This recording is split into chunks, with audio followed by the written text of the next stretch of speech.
नई शिक्षा नीति के तहत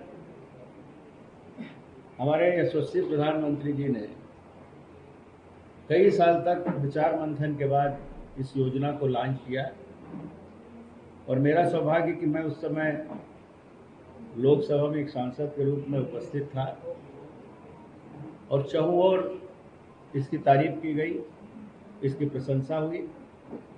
बहुत सारे शिक्षाविदों से राय लेकर हमारे छत्तीसगढ़ से कई लोगों ने इसमें अपने राय दिए थे और एक अच्छी शिक्षा नीति, नई शिक्षा नीति बनी। और जो मानव संसाधन विभाग था उसका नाम बदलकर शिक्षा विभाग किया गया, शिक्षा मंत्री के नाम से। अब केंद्रीय शिक्षा मंत्री के नाम से वो पद जाना जाने लगा, जिसके हमारे माननीय धर्मेंद्र प्रधान जी केंद्रीय मंत्री हैं और उन्होंने फरवरी महीने में हमारे यशस्वी मुख्यमंत्री माननीय विष्णुदेव साय जी की उपस्थिति में पंडित दीनदयाल उपाध्याय ऑडिटोरियम में इसकी शुभारंभ किया छत्तीसगढ़ में। और पहले चरण में 211 स्कूल और दूसरे चरण में 500 से अधिक स्कूलों को चयनित करने की प्रक्रिया शुरू हुई। अभी जो दूसरे चरण में ये बातें आई कि स्वामी आत्मानंद स्कूल में भी अच्छी सुविधा होनी चाहिए, केंद्रीय फंड का लाभ उन्हें भी मिलना चाहिए, क्योंकि जो आरोप अभी लगा रहे हैं पूर्व मुख्यमंत्री, वो पता नहीं बिना सोचे समझे, बिना किसी से जानकारी लिए अपनी मनगढ़ंत बातें छत्तीसगढ़ सरकार के ऊपर आरोप लगाना शुरू कर दिया कि भारतीय जनता पार्टी और भारतीय जनता पार्टी की सरकार साधु संतों का अपमान करती है। स्वामी आत्मानंद जो नाम दिया गया उसको हटा रहे हैं, सरासर झूठ है, गलत है। और ये फर्जी आदमी हमेशा फर्जी बात करता है। बिना जानकारी लिए किसी के ऊपर आरोप लगाना ये एक आपराधिक कृत्य भी माना जाएगा। आप पहले जानकारी ले लो। साधु संतों का मान सम्मान करना उनसे ज्यादा भारतीय जनता पार्टी को आती है। ये हमारे संस्कार में है, हमारे डीएनए में, हमारे रग रग में। लेकिन बिना सोचे समझे, और अपमान तो उन्होंने किया है। स्वामी आत्मानंद जी के नाम से विद्यालय खोल दिए, लेकिन व्यवस्था क्या थी? 1 रुपया बजट में प्रावधान नहीं।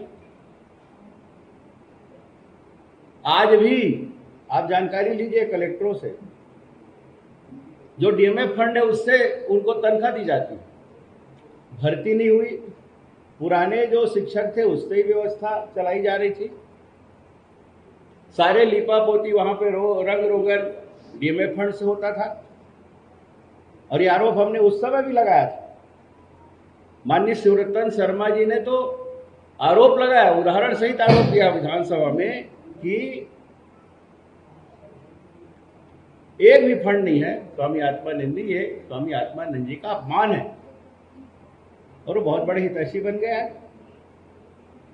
जबकि हम माननीय विष्णुदेव साय जी की सरकार और माननीय धर्मेंद्र प्रधान जी केंद्रीय योजनाओं के तहत उसको समाहित करके वहां अच्छी व्यवस्था देने की शुरुआत करने का एक ऐलान किया, तो उनको तकलीफ होने लगी।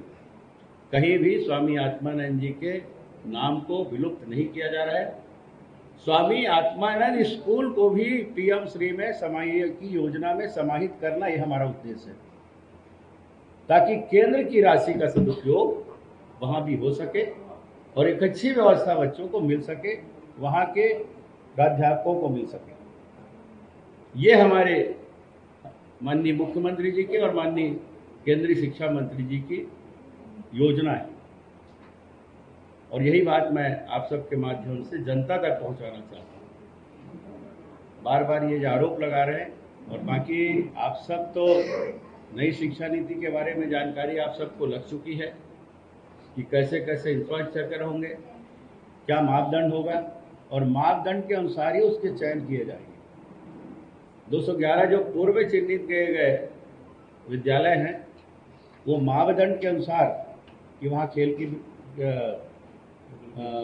मैदान की व्यवस्था हो, इतना बड़ा उसका स्ट्रक्चर हो, आगे और जो भौतिक रूप से और आर्थिक रूप से कैसे उसको मजबूत किया जाए, ये व्यवस्था पीएम श्री स्कूल के माध्यम से किया जाएगा। और यही हमारी सरकार की नीति है और नियत है शिक्षा के क्षेत्र में। और केंद्र सरकार ने इसके लिए बजट में लगभग 27,000 करोड़ रुपए से अधिक का आवंटन 2024 को 5 साल की अवधि के लिए शुरू किया है। इतनी राशि रखी गई है, 27,000 करोड़ रुपए के अधिक की राशि, और इनका बजट जीरो का, और यहाँ बकवास कर रहे हैं। ऐसी नरवा गुरवा घरवा बारी में एक भी बजट नहीं। और मुख्यमंत्री, पूर्व मुख्यमंत्री के की ड्रीम योजना थी नरवा गुरवा घरवा भारी, आप बाड़ी आप देख लीजिए, एक भी पैसे का प्रावधान नहीं किया बजट में। और स्वामी आत्मानंद जी को बोलते थे वो मेरी ड्रीम है, मतलब ये सपना हवा में देखते हैं, सपना। इसीलिए जनता नकार दी। झूठ तो झूठ है, झूठ के धरातल पे कोई इमारत नहीं टिकती, और इनकी इमारत ढह गई, और आज फिर से एक बार बिना जानकारी लिए ये बकवास कर रहे हैं। तो ये मुख्य रूप से बातें थी। और पीएम श्री जो स्कूल है वो एक सम्मान है, चाहे आर्थिक रूप से सम्मान हो, चाहे भौतिक रूप से व्यवस्था की सम्मान हो। और बच्चे जब वहाँ पढ़ेंगे तो किसी भी सुविधा से वंचित नहीं रहेंगे। ये गारंटी केंद्र सरकार की है और हमारे प्रदेश सरकार की, माननीय विष्णुदेव सरकार की नीति। आगे श्रीवास्तव जी कुछ।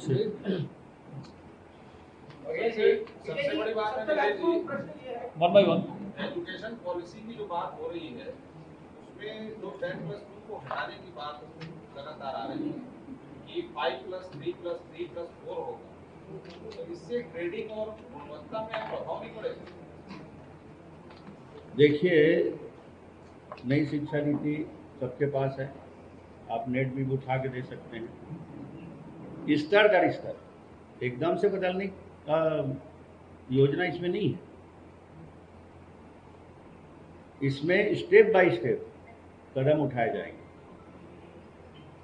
ये मैं जैसे पहले बताया कि बहुत से शिक्षाविद, विद्वान लोगों के जो राय मशविरा 2-3, ये लगभग 5 साल से इसमें विचार मंथन चल रहा था और सबसे राय लिया जा रहा था, अनेक स्टेप में बैठ के भी हुई। उसके बाद ये नीति बनाई गई, शिक्षा नीति। इसलिए इसमें कहीं भी शक की गुंजाइश नहीं है। ये सितंबर 2022 की पीएम श्री योजना के बारे में आप चर्चा कर रहे हैं, तो 14,500 स्कूल है, 27,360 करोड़ रुपए की पूरी परियोजना 5 साल के लिए है। पहले चरण में 18,128 करोड़ रुपए जारी कर दिए गए। तो इसमें हमारे राज्य छत्तीसगढ़ को कितनी राशि प्राप्त हुई और कितने शालाओं का उन्नयन हुआ, पहला प्रश्न। दूसरा प्रश्न यह है कि इसमें डीबीटी योजना के अंतर्गत राशि स्कूलों को, प्रधानाचार्य और समितियों को दी जाएगी, क्या ये भ्रष्टाचार को बढ़ावा नहीं देगा? नहीं, वहाँ समिति बनी है और उसमें सांसदों की भी भूमिका है। हम देख रेख के लिए सांसदों को भी उसमें निर्देश किया गया है, और 211 स्कूल प्रथम स्तर पे हमारे छत्तीसगढ़ को मिला है। राशि कितनी प्राप्त हुई है? राशि की जानकारी हम आपको दे देंगे। केंद्रीय योजनाओं का लाभ हमारे छत्तीसगढ़ को मिले, साथ ही साथ ऐसा नहीं है कि हमारे बच्चे बहुत जीनियस हैं। गांव के बच्चे आज मेरिट में आ रहे हैं, आप देख रहे हैं हर साल। इस साल नहीं, मैं 10 साल से देख रहा हूँ, गांव के बच्चे मेरिट में आ रहे हैं। मेरे क्षेत्र का रसमाड़ा का बच्चा, 27 लोग उस परिवार में रहते हैं और 10वें नंबर मेरिट बेस में आए। तो ऐसा नहीं है, यहाँ शिक्षक भी अच्छे हैं, सिर्फ उनको एक व्यवस्था देनी, सुविधाएं देनी, ये हमारी सरकार करने जा रही है। बघेल जी, इसके इधर एक और सवाल है। केजरीवाल जेल से बाहर आ गए हैं, आज उन्होंने आप चाह क्या रहे हो? मैं बता रहा हूँ, उन्होंने तमाम तरीके के आरोप लगाए हैं भारतीय जनता पार्टी को। ये कहा है बीजेपी में जब से नरेंद्र मोदी आए, आडवाणी को, मुरली मनोहर जोशी को, वसुंधरा राजे को, शिवराज सिंह चौहान और डॉक्टर रमन सिंह का नाम लिया, इन सबको निपटा दिया। अब यदि दोबारा सत्ता में आते हैं तो योगी आदित्यनाथ का आग्रह रहता है। खुद तो समझ लें पहले, दूसरे की चिंता छोड़ो। देखिए, वो अरविंद केजरीवाल जी क्या बोल रहे हैं, क्यों बोल रहे हैं, 19 फुट से तो ज्यादा अच्छा है। मैं तो दूसरे विषय की अपनी चिंता करें, बीजेपी की नहीं। अरे बोल तो रहे अपनी चिंता करें, डॉक्टर रमन सिंह को, बाकी लोग बीजेपी की चिंता मत करो। जो चयनित आत्मानंद स्कूल है उसमें जो व्यवस्था है उसको क्या बदला जाएगा, चाहे शिक्षक की बात करें या अन्य व्यवस्था? व्यवस्था अतिरिक्त दिया जाएगा, व्यवस्था बदलने की बात नहीं, व्यवस्था अतिरिक्त। शिक्षा नीति तो वही है, जैसे भाई साहब ने पूछा कि शिक्षा नीति के तहत जो प्रावधान है उसी के तहत उसको अच्छा इंफ्रास्ट्रक्चर देंगे, संसाधन देंगे, भौतिक रूप से और आर्थिक रूप से। ये कब से ऐसा चालू किया जाएगा? अगले सत्र से चालू हो ये तो जाएगा? चालू, हाँ, ये तो अगले सत्र से चालू हो जाएगा। तो इसमें तो छत्तीसगढ़ी में पढ़ाई लिखाई कराना है, जैसे कि मेरा केंद्रीय मंत्री ने बताया था कि छत्तीसगढ़ी में पढ़ाना है, तो शिक्षक कहाँ से है, कैसे व्यवस्था करेंगे? देखिए, शुरुआत तो हो जाए, उसके बाद बाकी प्रश्न बाद में आएंगे, पहले शुरुआत तो हो जाए। और ऐसा नहीं है, छत्तीसगढ़ी में भी, जैसे एक बार मेरे घर में मेरे खिलाफ एक समाचार छप गया था, छत्तीसगढ़ी आत्मानंद ने अंग्रेजी और माध्यमिक स्कूल को चयन किया गया है, वहाँ पढ़ाने वाले ज्यादातर इंग्लिश के टीचर हैं। इसकी भी व्यवस्था की जाएगी। इसकी भी व्यवस्था कीजिए, जो लागू करेंगे उसकी व्यवस्था तो सरकार करेगी। कहीं न कहीं प्राइवेट स्कूल से निजात मिली है गरीबों को। नहीं, प्रथम चरण जो 211 था उसमें तो अन्य स्कूल थे, 100 नहीं, दूसरे स्कूल भी थे जो गवर्नमेंट स्कूल हैं, 193 प्राथमिक और 18 हायर सेकेंडरी, ये थे जो गवर्नमेंट स्कूल थे।